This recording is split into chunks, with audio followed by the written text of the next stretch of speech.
आज के इस वीडियो में हम बात करेंगे half yearly exams 2023-2024 subject English. चलिए शुरुआत करते हैं। 75 नंबर का आपका पेपर था। पहला क्वेश्चन दिया गया है, read the following pages and answer the questions given below. प्रश्न का अर्थ ये हुआ है कि दिए गए पैराग्राफ को ध्यानपूर्वक पढ़ना है और नीचे दिए गए प्रश्नों के उत्तर देना है। तो पैराग्राफ के आधार पर जो प्रश्न पूछे गए हैं उनमें देखते हैं हम। पहला है, where did the bird come from, मतलब पक्षी कहाँ से आया था। इसमें जो बर्ड्स हैं उनसे रिलेटेड स्टोरी में दिया गया है। तो पक्षी कहाँ से आया था, तो फ्रॉम कनाडा, कनाडा से पक्षी आया था। तो ऑप्शन नंबर फर्स्ट इसका सही रहेगा। अगला है, where did Narendra live, Narendra कहाँ रहता था, तो इन ए लाइट हाउस। अगला है, on the basis of above pages it can be said that the girl was. जो पैराग्राफ है, पैराग्राफ के अनुसार यह कहा गया है, यह कहा जा सकता है कि लड़की थी, तो वो थी सिंपैथेटिक केयरिंग। अगला क्वेश्चन है, why did the girl take the bird to Narendra, लड़की ने जो पक्षी था उसको नरेंद्र को क्यों दिया, to Narendra. So that he would heal it, heal का अर्थ होता है सही करना। जैसे कोई सा घाव है तो घाव को हम सही करते हैं, तो उसने उसको इसलिए दिया था ताकि वो उसको हील कर सके, ठीक कर सके। Which of the word similar to the word slender, slender का सिमिलर वर्ड क्या है। सिमिलर पूछ लेते हैं और कभी कभार सिनोनिम भी पूछ लेते हैं। सिनोनिम, सिमिलर का अर्थ होता है समानार्थी, जिसका अर्थ एक जैसा हो। तो स्लेंडर शब्द का समानार्थी क्या है, तो स्लेंडर दैट मीन्स होता है पतला, तो इसका ऑप्शन होगा थिन। नेक्स्ट क्वेश्चन नंबर 2 है, read the following pages and answer the questions given below. Paragraph को पढ़कर नीचे दिए गए प्रश्नों के उत्तर देना है। तो नीचे प्रश्न दिए गए हैं। इसमें पहला दिया गया है, which of the following statements about the bee humming bird is true. तो इसका आंसर आएगा, it can not be seen when it is in flight. Second question है, humming birds need a lot of energy in order to maintain their body metabolism. Question number next है, the humming birds are exclusive in the sense that they subsist only on nectar. The word incredible in the pages means, मतलब paragraph में जो शब्द दिया गया incredible, इसका अर्थ क्या है, तो अनबिलीवेबल, मतलब अविश्वसनीय, जिस पर विश्वास, अविश्वसनीय, अनबिलीवेबल हम कहते हैं कि यार इस पर विश्वास ही नहीं कर सकते, विश्वास ही नहीं हो रहा है, इनक्रेडिबल। नेक्स्ट है, nature has made man realize the fact that the smallest creatures are the toughest and most adaptable. Section B की बात करें तो इसमें पहला जो क्वेश्चन दिया गया है, read the pages carefully and answer the questions given below, मतलब पैराग्राफ को पढ़कर नीचे दिए गए प्रश्नों के उत्तर देना है। तो नीचे प्रश्न है, make note based on the above pages, मतलब इस पैराग्राफ के आधार पर आपको नोट मेकिंग करना है। Give a suitable title to, और एक उचित या सुटेबल टाइटल ढूंढना है, शीर्षक। तो इम्पोर्टेंस ऑफ लाइब्रेरी, ये इसका टाइटल है। और लाइब्रेरी भी यदि आपने लिख दिया होगा तो वो भी मान्य रहेगा, उसके भी नंबर मिलेंगे, ठीक है ना। और बाकी नोट मेकिंग कैसे करना है, इसके लिए चैनल पर हमने प्लेलिस्ट बना रखी है, रूल्स एंड रेगुलेशन उसके क्या होते हैं, कैसे एब्रीविएशन का यूज़ करना है, ये सारी चीज़ें आप वहाँ जाकर देख सकते हैं। नेक्स्ट क्वेश्चन की ओर चलें। You are Jayant Sharma studying in government higher secondary school Myana MP, write an application to your principal for character certificate.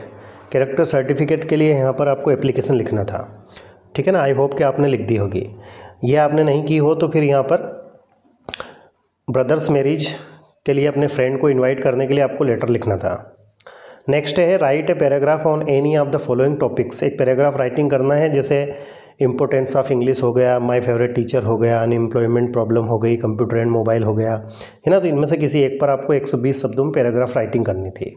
फिर लास्ट माफ़ कीजिएगा, क्वेश्चन नंबर 6 है, जिसमें पिक्चर गाइडेड कंपोजिशन करना है। तो इसमें आप देखकर एक पैराग्राफ राइटिंग कर सकते थे। जैसे ये गार्डन है और इसमें कुछ बच्चे बैठे हुए हैं, इधर दूसरे बच्चे खेल रहे हैं, टेनिस खेल रहे हैं शायद, है ना। तो इसको देखकर आप प्लेइंग कर रहे हैं, आप पैराग्राफ राइटिंग कर सकते थे। अथवा में दूसरा दिया गया है, ये यहाँ पर एक सभा है ना, जिसमें यूनिटी को दर्शाया जा रहा है ना। नेक्स्ट सेक्शन सी की बात करें, जिसमें ग्रामेटिकल पोर्शन दिया गया है। Fill in the blanks any 5। पहला है रिक्त स्थान है शुरुआत में, आई यूज़ योर फोन, तो इसमें आएगा मैं।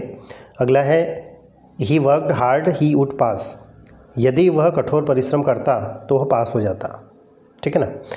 अगला है देयर इज़ रिक्त स्थान water in the pool, there is not water in the pool. Sentence यहाँ पर नेगेटिव है, और नेगेटिव सेंटेंस जब रहता है तो हम एनी का यूज़ करते हैं। They have been living here January, तो इसमें सिंस आएगा। क्यों? क्योंकि पॉइंट ऑफ टाइम जब रहता है तो उसमें सिंस का यूज़ होता है। अगला है he didn't play well he has not selected, वह अच्छा नहीं खेला इसलिए उसका चयन नहीं हुआ। सो का अर्थ होता है इसलिए।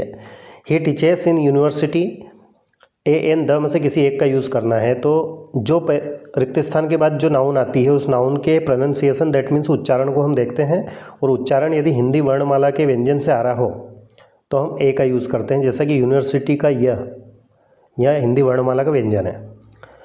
डू एज डायरेक्टेड की बात करें तो she did it change into interrogative, sentence को हमें इंट्रोगेटिव करना है, ठीक है ना।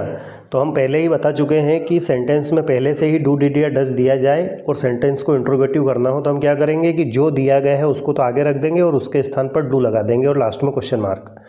तो यहाँ पर आंसर हो जाएगा डिड सी डू इट और क्वेश्चन मार्क। नेक्स्ट क्वेश्चन की ओर चलें। He did not go to school he was ill, so का यूज़ करना है। वह स्कूल नहीं गया, है ना, वह स्कूल नहीं गया, वह बीमार था। सो का अर्थ होता है इसलिए, तो वह बीमार था इसलिए वह स्कूल नहीं गया। पहले क्या आएगा? He was ill so he did not go to school. Next question की ओर चलें। He did not play well change into future indefinite tense, future indefinite में इसको चेंज करना है। अब सेंटेंस यहाँ पर नेगेटिव दिया गया है तो फ्यूचर इंडेफिनेट का भी नेगेटिव ही बनेगा। फ्यूचर में क्या होता है कि हेल्पिंग वर्ब सेल विल होती है, यहाँ हेल्पिंग वर्ब क्या है? डिड है, तो डिड के स्थान पर हम क्या कर देंगे? विल। क्यों? क्योंकि जब सब्जेक्ट सिंगुलर होता है तो हम विल का यूज़ करते हैं। अगला है they play football change into passive, इसको पैसिव वॉइस में चेंज करना है। तो सबसे पहले हम देखेंगे कि सेंटेंस किस टेंस का है। तो वर्ब से हमें पता चला कि ये प्रेजेंट इंडेफिनेट का है, क्योंकि वर्ब की फर्स्ट फॉर्म है और सब्जेक्ट जब आई वी दे यू हो तो उसमें एस भी नहीं लगता है, तो सेंटेंस यहाँ प्रेजेंट इंडेफिनेट का हुआ। और प्रेजेंट इंडेफिनेट का जब एक्टिवाइज सेंटेंस रहता है तो हम उसको पैसिव वॉइस में चेंज करने के लिए इसके आगे वाले टेंस अर्थात प्रेजेंट कंटिन्यूअस के हेल्पिंग वर्ब का यूज़ करते हैं। उसके बाद में सब्जेक्ट, वर्ब और ऑब्जेक्ट, तो सब्जेक्ट दे हो गया, प्ले वर्ब हो गई और फुटबॉल यहाँ पर ऑब्जेक्ट हो गया। अब ऑब्जेक्ट को सब्जेक्ट के स्थान पर, सब्जेक्ट को ऑब्जेक्ट के स्थान पर क्रिया का तीसरा रूप हमेशा आता है पैसिव वॉइस में। तो इसका आंसर हो जाएगा football is played by them, they उधर जाएगा तो दे का देम हो जाएगा। नेक्स्ट है unless she work hard she will not pass, rewrite the sentence using if का प्रयोग करना है। तो अनलेस को हटाकर हम इफ़ लगाएंगे, तो ये क्या हो गया है कि यदि वह कठोर परिश्रम नहीं करता है तो वह ही विल नॉट पास, तो पास नहीं होगा। तो अनलेस को हटाएंगे तो इफ़ लगाएंगे और इफ़ के साथ साथ डू नॉट, डिड नॉट या डज नॉट में से किसी एक का प्रयोग होगा। तो वर्क में एस लगा हुआ है, दैट मीन्स डज नॉट का यूज़ होगा। तो यहाँ पर आंसर हो जाएगा if she does not work hard she will not pass. Next question है he is very intelligent he can pass any test, इसमें सो दैट का यूज़ करना है। तो सो दैट का रूल ये होता है कि दोनों सेंटेंस में से एक में एडजेक्टिव दिया रहता है और उस एडजेक्टिव के पूर्व हम सो का यूज़ करते हैं, और यदि उस एडजेक्टिव के पूर्व वेरी या फिर TOO दिया गया है तो उसको हटाकर हम सो लगाते हैं और दोनों वाक्यों को दैट से जोड़ देते हैं। तो यहाँ पर हो जाएगा she is so intelligent that he can pass any test. Next है सेक्शन डी में ऑब्जेक्टिव टाइप क्वेश्चन दिए गए हैं। जैसे पहला है who is the poet of dust of snow, तो Robert Frost. Dust of snow के पोएट कौन है? तो रॉबर्ट फ्रॉस्ट है। According to Mandela what comes naturally to heart, Mandela के अनुसार प्राकृतिक रूप से हमारे हृदय में क्या चीज़ आती है? तो वो आती है प्रेम, लव। अगला है Anne Frank wrote her diary while hiding with her family. ठीक है ना। नेक्स्ट क्वेश्चन है what does the poetess compare the tree branches to a newly discharged patient. मतलब नया नया कोई मरीज है जो हॉस्पिटल से उसकी छुट्टी हुई है तो उससे उसकी तुलना करता है। नेक्स्ट क्वेश्चन की ओर चले तो read the following extract from the prose and answer the questions given below. मतलब इस एक्सट्रैक्ट को पढ़कर हमें प्रश्न के उत्तर देना है। एक्सट्रैक्ट का अर्थ ये होता है कि जो हमारी पाठ्य पुस्तक है, जैसे फर्स्ट फ्लाइट हो गई, फुटप्रिंट विदाउट फीट हो गई, उससे यदि लाइनें ली गई हैं तो उसको एक्सट्रैक्ट बोलते हैं। यंग सीगल है, यंग सीगल से लिया गया है। तो देखिए, what happened when the young seagull ran to the brink of ledge. क्या होता है कि जब वह दौड़ते हुए उस लेज तक पहुंचता है तो वो क्या है, बिकेम अफ्रेड, मतलब डर जाता है और उड़ता नहीं है, फर्स्ट फ्लाइट नहीं लेता है। Where did the young sleep at night, young seagull sleep at night, तो under a ledge. The word little means, little का मतलब क्या होता है, लिटिल मतलब होता है स्मॉल, छोटा। फिर इसी का बी वाला था what is the boy now who has lost his ball. तो द बॉल पोएम से ये लाइनें ली गई हैं। पहला क्वेश्चन है from which poem has the above lines been taken, तो ball poem. Which of the following words is similar to the word merrily. Merrily का अर्थ होता है हैप्पीली, मेरी मतलब क्या होता है, हैप्पी, खुश। अगला है वेयर डिड द बॉल गो, गेंद कहाँ गई, तो पानी में चली गई थी। फिर क्वेश्चन आंसर दिए गए थे।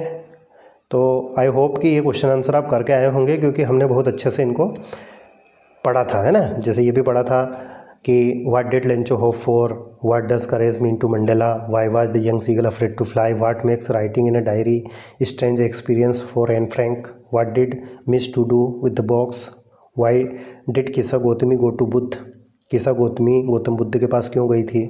ठीक है ना। तो काफ़ी अच्छा पेपर था, है ना। उम्मीद करता हूँ कि आप अच्छे नंबर लाएंगे और अच्छा लिख के आए होंगे। आपका पेपर कैसा रहा कमेंट्स करके ज़रूर बताएं। अपने दोस्तों के साथ इसको शेयर करना ना भूलें। Thank you very much for watching and take care of your self.